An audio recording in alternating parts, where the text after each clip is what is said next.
Sometimes the comparison-generated character is in such a hurry to join in the life of the book that the metaphor ends in delightful bathos.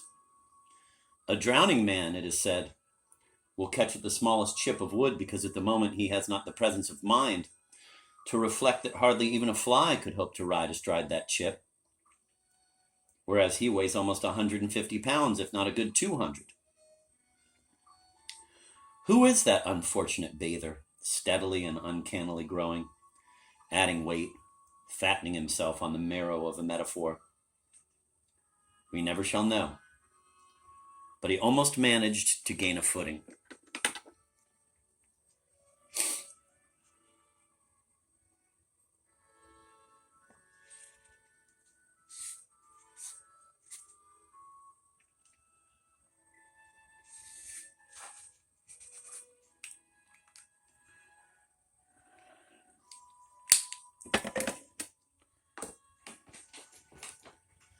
The simplest method such peripheral characters employ to assert their existence is to take advantage of the author's way of stressing this or that circumstance or condition by illustrating it with some striking detail.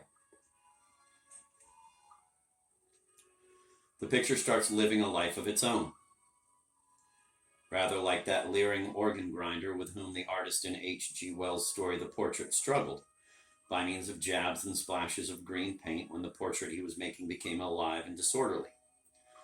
Observe, for instance, the ending of chapter 7, where the intention is to convey the impressions of night falling upon a peaceful provincial town. Chichikov, after successfully clinching his ghostly deal with the landowners, has been entertained by the worthies of the town and goes to bed very drunk. His coachman and his valet quietly depart on a private spree of their own, then stumble back to the inn, most courteously propping each other, and soon go to sleep too.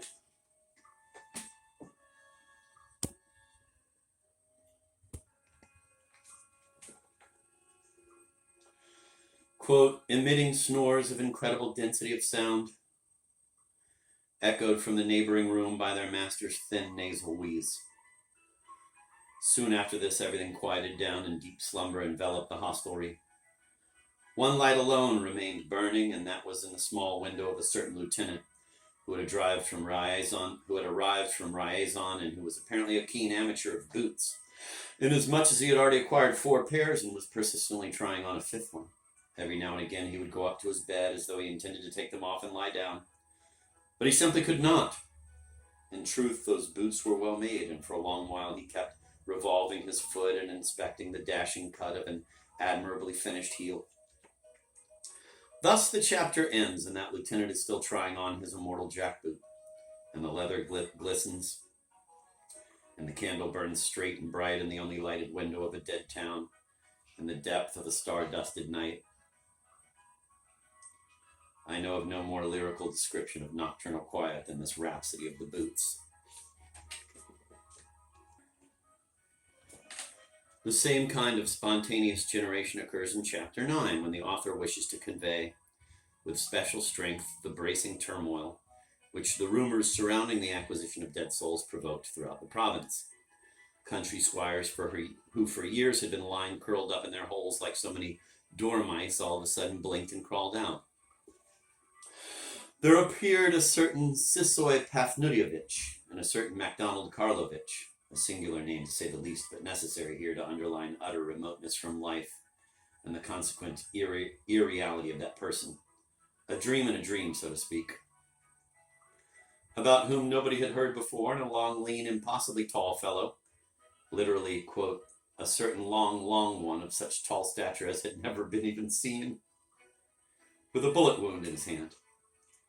In the same chapter, after explaining at length that he will name no names because whatever name be invented, there is quite sure to crop up in some corner of our empire, which is big enough for all purposes, some person who bears it and who is sure to be mortally offended, and to declare that the author sneaked in with the express intention of nosing out every detail.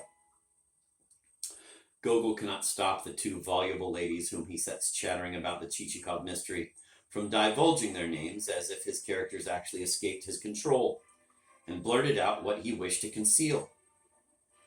Incidentally, one of those passages which fairly burst with little people tumbling out and scattering all over the page or straddling Gogol's pen like a witch riding a broomstick,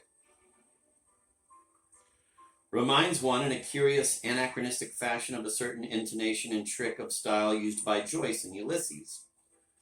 But then Sterne too used the abrupt question and circumstantial answer method. Quote, our hero, however, was utterly unconscious of this, i.e. that he was boring with his sententious patter a certain young lady in a ballroom, as he went on telling her all kinds of pleasant things which he'd happened to utter on similar occasions in various places. Where? In the government of Simbirsk, at the house of Sofron Ivanovich Bespachnoi, where the latter's daughter, Adelaida Sofronovna, was also present with her three sisters-in-law, Maria Gavrilovna, Alexandra Gavrilovna, and Adelaida Gavrilovna, at the house of Frol Vasilievich Pobedonosnoy, in the government of Penza, and at that of the latter's brother, where the following were present: his wife's sister Katerina Mikhailovna, and her cousins Rosa Fyodorovna and Emilia Fyodorovna, in the government of Vyatka, at the house of Peter Varsonievich, where his daughter-in-law's sister Pelageya Igorovna was present, together with a niece, Sophia Rostislavna, and two stepsisters, Sophia Alexandrovna and Maklachura Alexandrovna.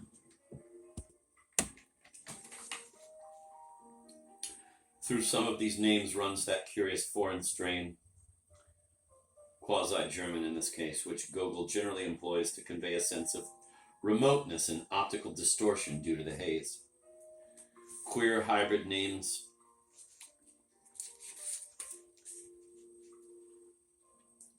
fit for diform or not yet quite formed people.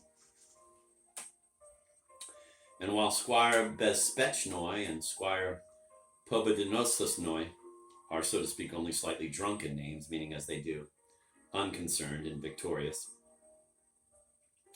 The last one of the list is an apotheosis of nightmare nonsense faintly echoed by the Russian Scotsman, whom we have already admired.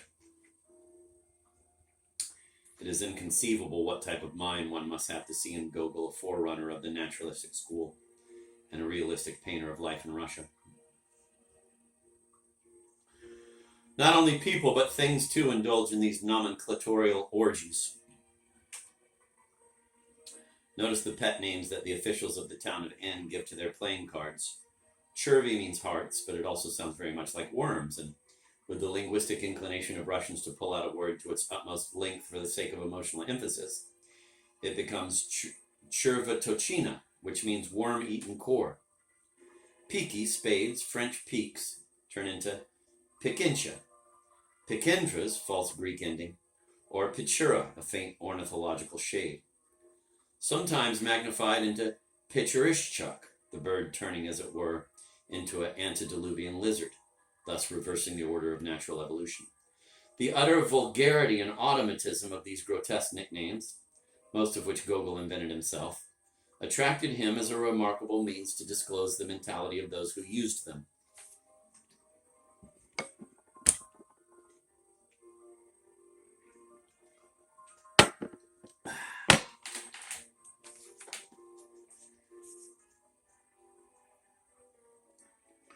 The difference between human vision and the image perceived by the faceted eye of an insect may be compared with the difference between a half-tone block made with the very finest screen and the corresponding picture as represented by the very coarse screening used in common newspaper pictorial reproduction. The same comparison holds good between the way Gogol saw things and the way average readers and average writers see things. Before his and Pushkin's advent, Russian literature was purblind. What form it perceived was an outline directed by reason. It did not see color for itself, but merely used the hackneyed combinations of blind noun and dog-like adjective that Europe had inherited from the ancients. The sky was blue, the dawn was red, the foliage green, the eyes of beauty black, the clouds gray, and so on. It was Gogol, and after him Lermontov and Tolstoy, who first saw yellow and violet at all. That the sky could be pale green at sunrise or the snow a rich blue on a cloudless day would have sounded like heretical nonsense to your so-called classical writer, accustomed as he was to the rigid conventional color schemes of the 18th century French school of literature. Thus, the development of the art of description throughout the centuries may be profitably treated in terms of vision. the faceted eye becoming a unified and prodigiously complex organ in the dead dim accepted colors and the sense of Ide's rescues, yielding gradually their subtle shades and allowing new wonders of application. I doubt whether any writer, and certainly not in Russia, had ever noticed before, to give the most striking instance, the moving pattern of light and shade on the ground under trees, or the tricks of color played by sunlight with leaves. The following description of Plushkin's garden in Dead Souls shocked Russian readers in much the same way as Manet did the bewhiskered Philistines of his day. Quote,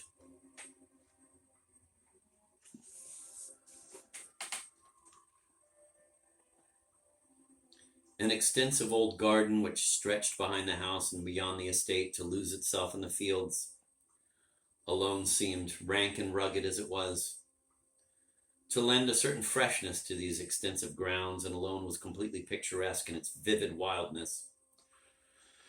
The united tops of trees that had grown wide in liberty spread above the skyline in masses of green clouds and irregular domes of tremulous leafage.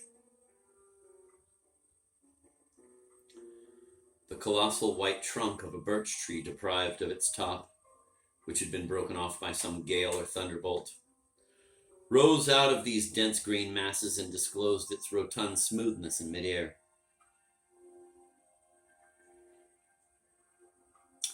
Like a well-proportioned column of sparkling marble, the oblique, sharply pointed fracture in which, instead of a capital, it terminated above, showed black against its snowy whiteness like some kind of headpiece or a dark bird.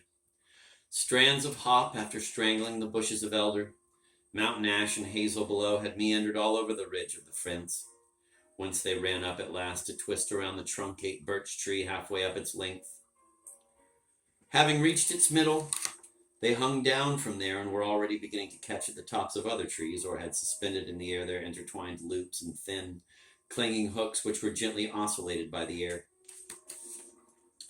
Here and there the green thicket broke asunder in a blaze of sunshine and showed a deep, unlighted recess in between.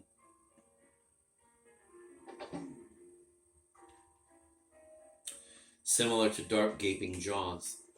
This vista was all shrouded in shadow, and all one could discern in its black depth was the course of a narrow footpath, a crumbling balustrade, a toppling summer house, the hollow trunk of a decrepit willow, a thick growth of hoary sedge bristling out from behind it, an intercrossment and tangle of twigs and leaves that had lost their sap in this impenetrable wildwood, and lastly, a young branch of maple which had projected sideways the green paws of its leaves, under one of which a gleam of sunlight had somehow managed to creep in after all, unexpectedly making of that leaf a translucid and resplendent marvel, burning in the dense darkness. On the very edge of the garden, several great aspens stood apart, lording it over the rest, with the huge nests of crows propped up by their tremulous summits. On some of these trees, dislocated boughs that were not quite detached from the trunks hung down together with their shriveled foliage. In a word, all was beautiful, as neither nature nor art can contrive, beautiful as it only is when these two come together, with nature giving the final touch of her chisel to the work of man, that more often than not he has piled up anyhow, alleviating its bulky agglomeration and suppressing both its crudely obvious regularity and the miserable gaps through which its stark background clearly showed, and casting a wonderful warmth over all that had been evolved in the bleakness of measured neatness and propriety. End of quote. I do not wish to contend that my translation is especially good or that its clumsiness corresponds to Gogol's disheveled grammar, but at least it is exact in regard to sense. It is entertaining to glance at the mess which my predecessors have made of this wonderful passage. Isabel Hapgood, 1885, for instance, who at least attempted to translate it in toto, heaps blunder upon blunder, turning the Russian birch into the non-endemic beech, the aspen into an ash tree, the elder into lilac, the dark bird into a blackbird, the gaping Ziyavshaya into shining, which would have been Siyavshaya, etc., etc.